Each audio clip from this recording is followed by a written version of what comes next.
I had an exchange yesterday with presidential candidate Tom Steyer, and it was about impeachment of President Trump. Mr. Steyer is in favor of it, along with many wide-eyed radical, I will call them that, Democrats in the House of Representatives, and they could call for an impeachment. I think it's a very unwise idea. It is exceptionally unwise for a presidential candidate from the Democrat Party. You will guarantee your loss with impeachment proceedings. The impeachment against Bill Clinton, which would have been for heftier stuff than you could ever muster against Donald Trump right now, it failed. It failed miserably because Republicans ending up looking so petty, so bad, that it increased Bill Clinton's popularity. He would have won a third term had he been allowed to run. Mr. Steyer, let it go, okay?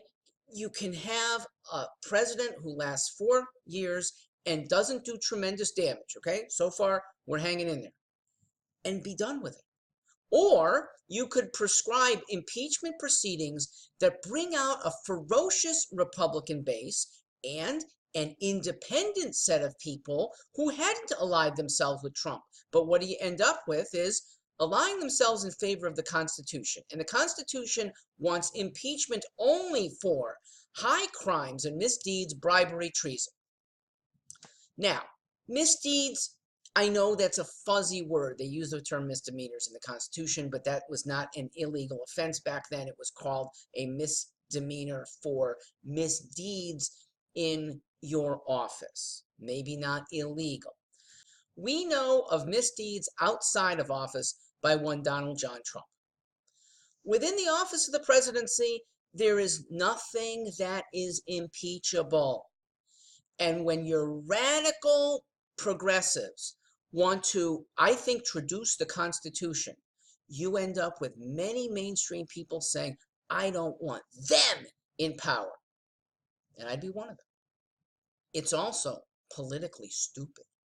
Let's say you actually got so much pressure on Mr. Trump that he chose to resign. Guess who you get for the next 6 years? Mike Pence. Even more conservative than Donald Trump, even more resolute on positions. Donald Trump is actually pretty malleable. He's a former Democrat.